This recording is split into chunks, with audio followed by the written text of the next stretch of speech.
The 2022 NRL season is finally here, and that means it's time for us to put our proverbials on the chopping block and share with you all our bold top 8 predictions for season 2022.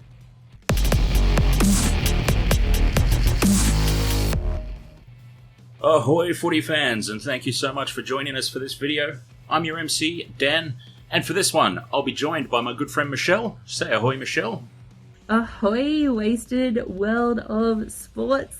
So excited to be joining Dan this season for the NRL 2020 season, the Unreal season. I'm stoked to be involved, stoked to be helping him out, and just really keen to start watching footy again. As you can see, decked out in my finest New South Wales gear. So very excited for Origin as well. Funny thing that you mentioned the Blues, because for those of you who know us, we are of course both really hardcore Blues supporters come Origin time. And I'm thinking we've kind of got to play this fair and make sure that Queensland is represented. You know, we want to keep what little shred of journalistic dignity we have and play it right down the middle. So, with that in mind, we've also got my good mate Morgan on the team for this season. Morgan, reassure the Queenslanders that you've got their backs, mate. Morgan Mackey, and as you can see, I'm a staunch Queensland supporter, proud Broncos man, and I've been asked by Dan to do a little bit of a write-up here, a little bit of a chat about what we're going to be seeing this year in the top 8. I'm going pretty out there. Let's get into it, and we'll start from number 8 and move our way up. So at number 8, I've got the Bulldogs. They obviously went on an off-season recruitment drive, and I think they did pretty well.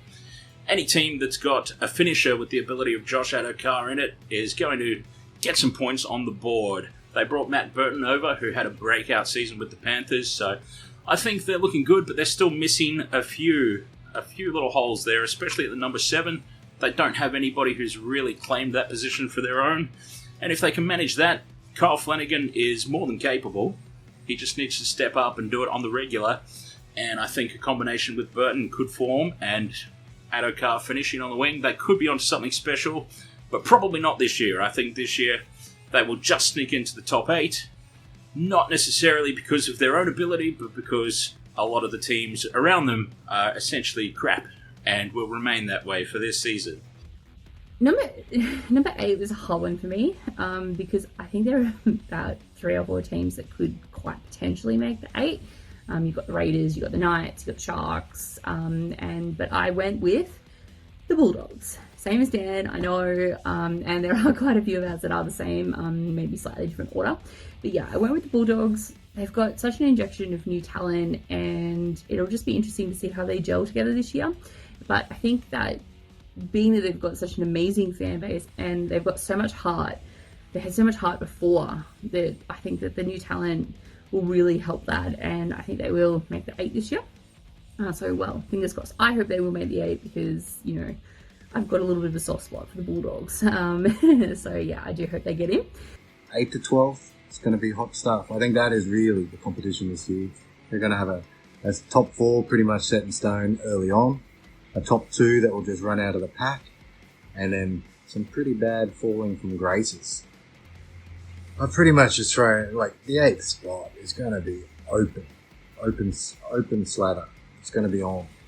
Last year the Titans got in with more losses than wins, so I just don't see what's really going to happen. For me, I've got Canberra, Warriors, Broncos, Dragons, and Titans fighting it out for 8 to 12. With ultimately my boys, the Broncos, probably coming in hopefully 9th or 10th. Now, I know this is a top 8 chat, but the Broncos are my team. So, I think we've recruited really well. I love Uncle Kev. The effort's going to return, and we're going to do good. Plus, we've got Payne. I've got the Eels coming in at number 7. I just have very little confidence ever predicting them. They go so well for large chunks of the season and then fall off a cliff. They're a very hard team to predict. I felt like last season a lot went their way. Well, the past 2 seasons, really, with luck of the draw, good runs with injuries. Reed Marnie was a pretty big injury, but overall they've had a pretty good run with injuries, and they just can't quite finish it off. Number 7, again, you've got those teams that just, kind of always nipping at the heels of the top 8, but never quite make it through. Down here at the Sharks, I'm going to go a little further up the border, and up towards the border, and I'm going to go with Newcastle. I think the Knights can get in there. Kalen Ponga, sometimes he's fully made of fiberglass, but again, I think he will lead the team through, and they'll get into the top 8 this year. They won't fall short. So that's my number 7 pick. So at number 6, a little bit of bias here, but only a small bit of bias. Look, the Sharks are my team. I feel like they're going to return to finals football this season. They've done some great recruiting in the off-season, and they actually have a coach this year. Now, the whole coaching dilemma was obviously somewhat their own doing. John Morris was probably pretty hard done by, but let's face it. Let's be perfectly honest. He was never meant to be the full-time coach.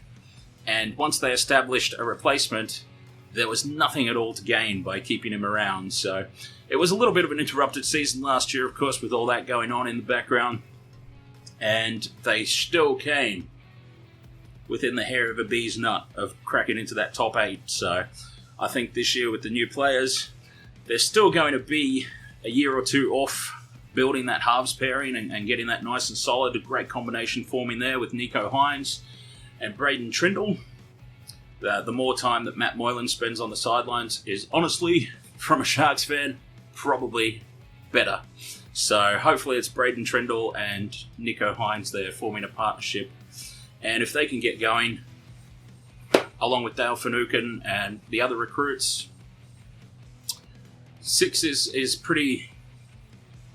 looking pretty good, I think. They have the potential to go further, but let's not get ahead of ourselves. They're probably, like the Bulldogs, they're probably a year or two off really hitting top gear and nailing a top 4 spot. So let's keep them at 6 for now. Number 6, I'm going with the Rabbitohs.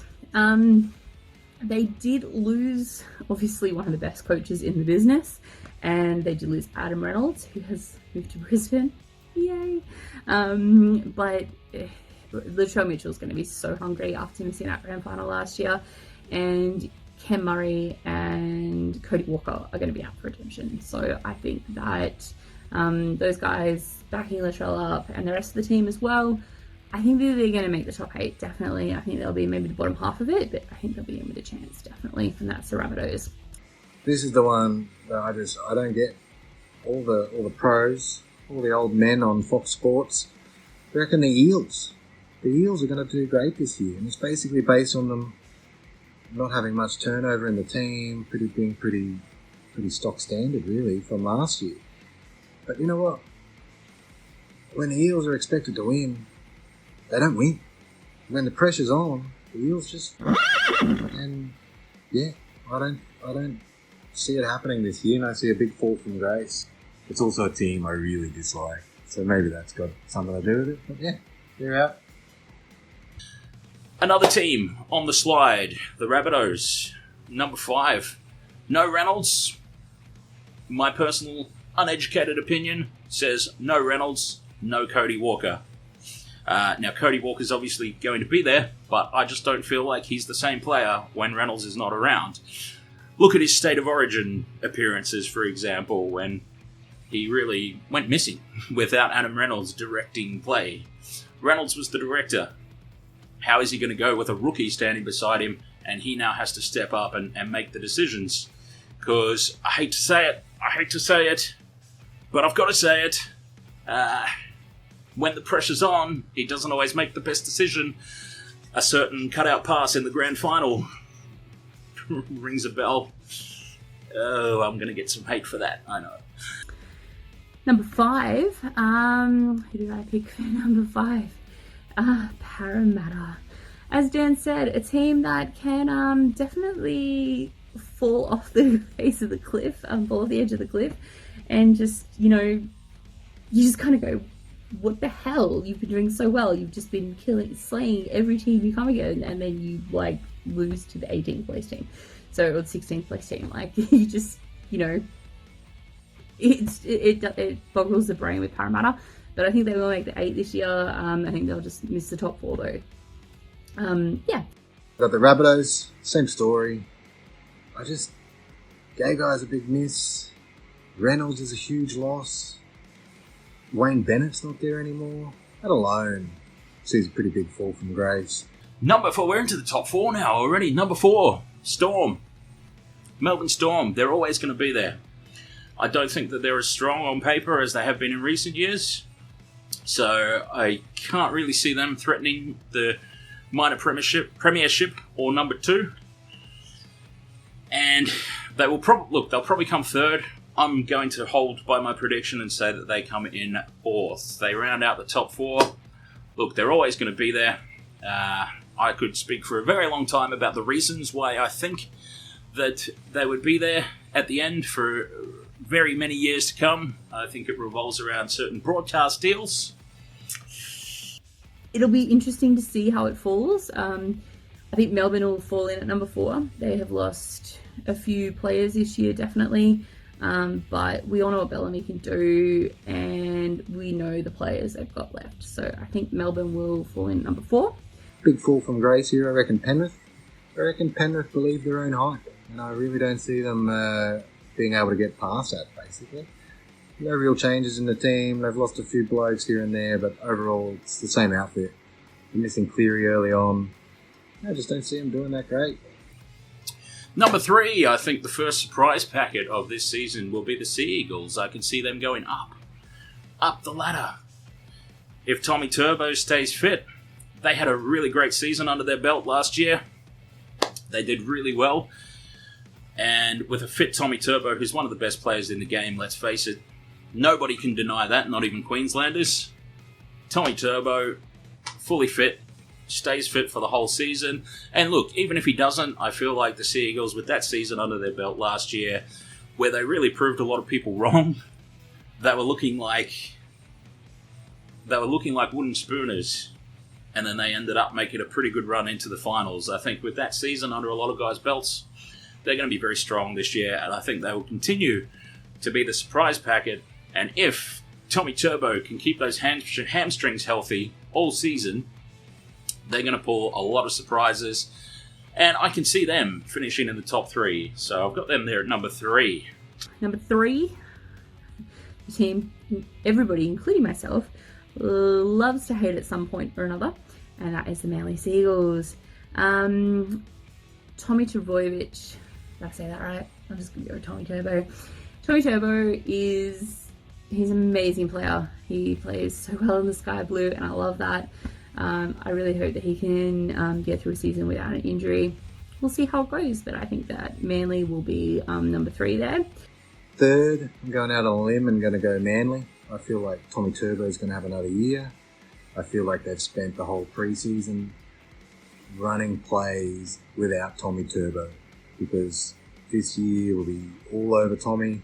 And watch for the other guys to just start scoring tries. I love Morgan Harper. He always looks stoned as hell, but good lad. Plays a bit of footy. Number 2, the reigning premiers, the Panthers. Now pre-season form and getting smashed by the Eels is going to have a lot of people questioning this one. But question at your own peril, because the Panthers, I don't think they're concerned at all. There is absolutely no way that they were taking the pre-season with 100% seriousness. They didn't even have their full squad on the park. As much as Eels fans may discredit that statement and say, all they were missing were Cleary, well, no. They were missing Isaiah Yeo, they were missing Liam Martin, they were missing Fisher Harris and half their forward pack. They had their main players in the back line, but they were all playing out of position. Charlie Staines was playing at fullback, for example. He's not going to be playing there the full season. So it was far from the full-strength Panthers. They won't be too concerned. Neither should you if you're a Panthers fan. State of Origin is going to knock them around like it always does, so that's a little bit of a concern. That will keep them from the minor premiership, I believe, but they will still be good enough throughout the course of the rest of the season to finish number 2. Number 2, I've got the Roosters. They're an amazing team. Yeah, salary sombrero, whatever. I can hear some of my friends just, going boo at me right now, but I'm from Sydney. I've always had a soft spot for the Roosters, and I always will.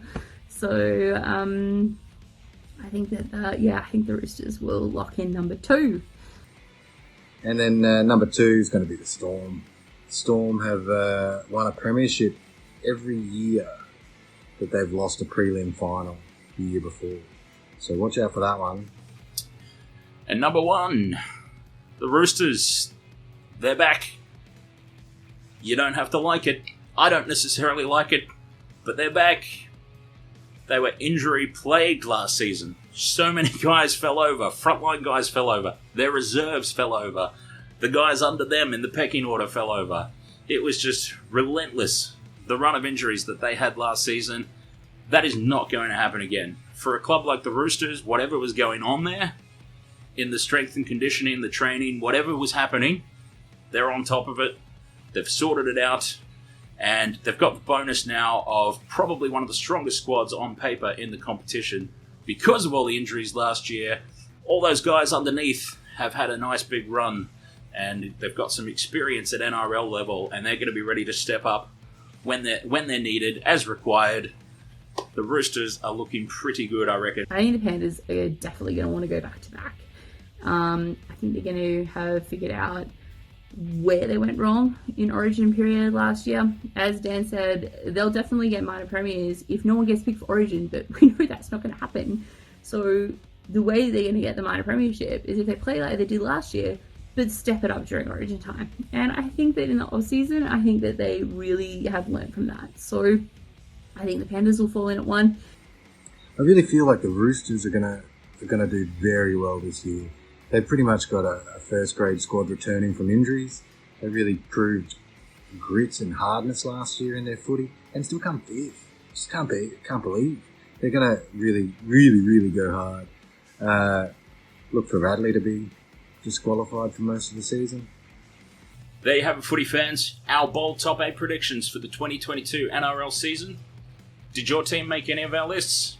Let us know your approval or disapproval in the comments below. And be sure to stay tuned to the Wasted World of Sports for more content this year. Morgan, Michelle, any final words before we head off? Yeah, go the Broncos. Hopefully they can make the 8 and surprise everyone, including myself. But I don't think they will. Sorry, guys. But yeah, go the Bronx. Go the Blues. Here's to season 2022. Thanks, everybody. And also a little multi tip for the weekend. Really simple one. I really love first try scorers, so I always go first try scorers. I'm going to go Kurt Capewell in the Broncos game into a big upset and the Broncos on the plus line. See you all later, and see you next week. Excellent. Cheers, everyone, and we will see you for kickoff. We'll be doing a live stream reactions video of the season opener for Penrith and Manly. Hopefully see you there. Otherwise, we'll see you for the next video. Cheers.